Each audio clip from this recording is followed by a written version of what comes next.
With the rising tensions in the Middle East and Iran's attack on Israel, many people are seeing this issue moving towards a full-fledged war, while a large section also believes that if this war begins, the matter will not be delayed until World War III.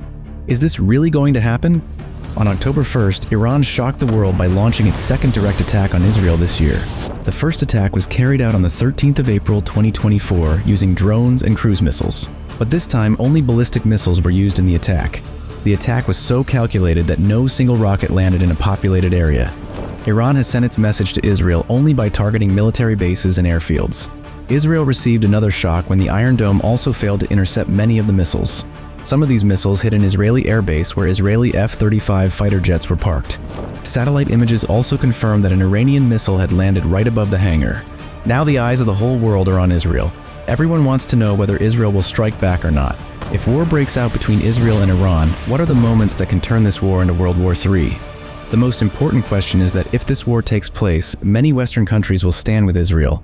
But on the other hand, which countries will support Iran? Iran made a big mistake tonight, and it will pay for it. The regime in Iran does not understand our determination to defend ourselves, and our determination to retaliate against our enemy.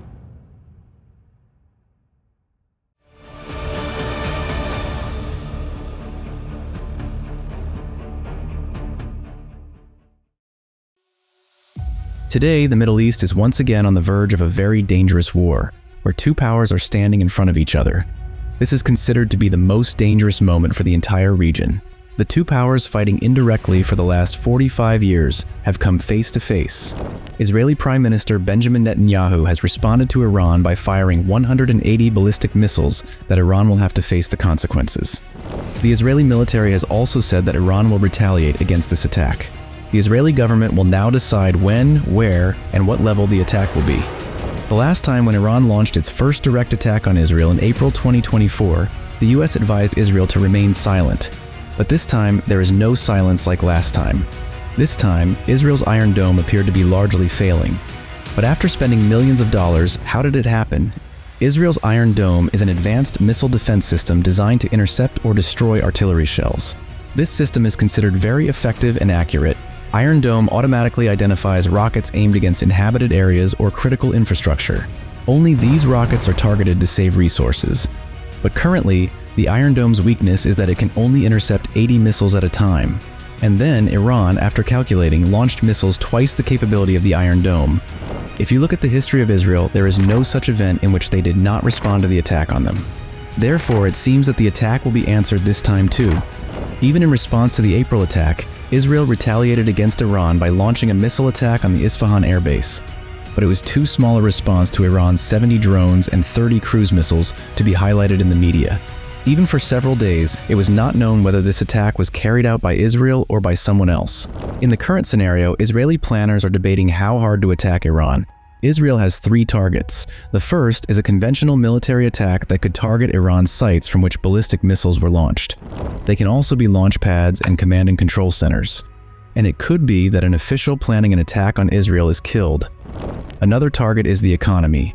That is those targets that cause significant damage to Iran's economy. These targets may include Iran's oil fields, petrochemicals, power plants, or shipping ports. However, experts believe that it is not a good target for Israel because it will harm the civilian population of Iran. And since Iran only targeted Israel's military with its missiles, Israel might not target populated areas of Iran either. And finally, there is the third and most dangerous target, Iran's nuclear program.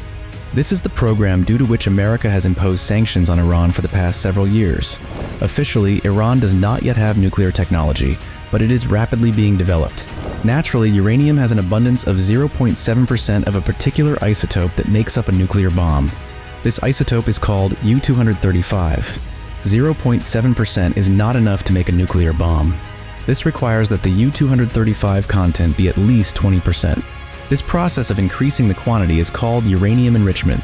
The US, Israel, and many other countries believe that Iran is enriching uranium in its secret nuclear facilities and that it is very close to achieving its goal. They believe that if Iran gets a nuclear bomb, then it will make the world make its own decisions. Israel can also target the nuclear facilities where Iran has been working on uranium enrichment for the past several years.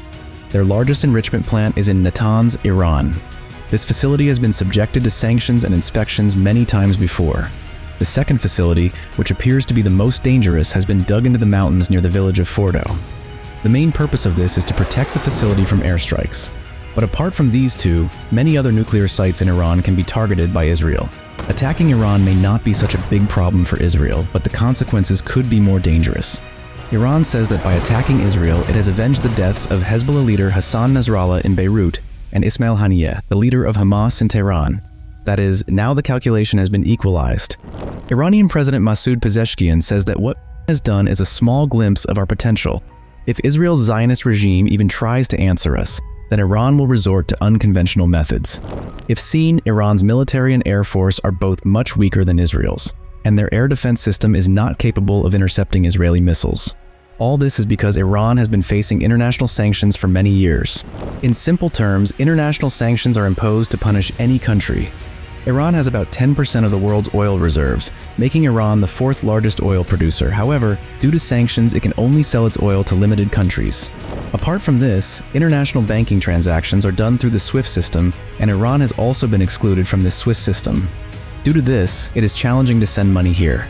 Due to all these restrictions, Iran's army is not able to compete with Israel, nor is Iran's intelligence agency strong enough to plan a targeted operation in Israel. But this does not mean that Iran is completely hollow. They have an innumerable quantity of ballistic missiles and cruise missiles. That is, if Israel attacks, Iran has only three options. One is the proxies, namely Hezbollah in Lebanon and Houthis in Yemen, and they are already constantly attacking Israel.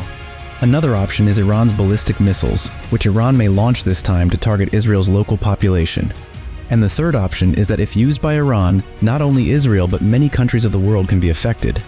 And this option poses a threat to Israel and the United States. Iran has already said that if Israel attacks us, then we will also harm the countries that support Israel. The third option is that Iran's IRGC Navy, which has established its hold in the Persian Gulf, could prove to be much more dangerous to the entire world. This small part of the sea is much more important to the whole world, and this part is controlled by Iran. If this small part is closed to the rest of the world, even for a few days, it will shake the entire world economy. You will get all the information about why this is so in this video. There is another risk of starting a war with Iran. Let's assume that Israel, the US, and its allies attack Iran from all sides and reject all its possibilities to retaliate. Then the open war will begin. Then this war will be on a much larger scale than normal wars. Now Russia will have to jump in, and so will China, because these two countries are strategic partners of Iran. As for Russia, both Iran and Russia support each other in Syria. Russia may not go to war with the US directly, but it may supply weapons to Iran. Russia will also support Iran at the political and diplomatic level. Similarly, China is also a strategic partner of Iran, but it will not provide direct military support to China either. Of course, China can buy oil from Iran to support it. It can support Iran in the United Nations and also impose pressure on the United States. North Korea will also indirectly support Iran. So now our main question is whether there is a chance of starting World War III in this condition or not. World War refers to a war in which the major powers of the world like America, Russia, Europe, and China fought each other. But in the case of attacking Iran, it is quite difficult but not impossible. World Wars I and II also saw cases in which one country merely supported another country but still became directly involved in the war. Overall, if Israel launches a major attack on Iran, a full-fledged war between these two countries may begin. And if the US participates in this war, then the war can spread to the entire region, and there are chances that World War III will also start. But these are just assumptions. Whether it will happen or not, only time will tell. Must share your opinion in the comment section. We hope you will like and share this video. Also, leave an informative comment below. We keep uploading such informative content, so subscribe and turn on the bell notifications. See you in the next video. Thanks for watching.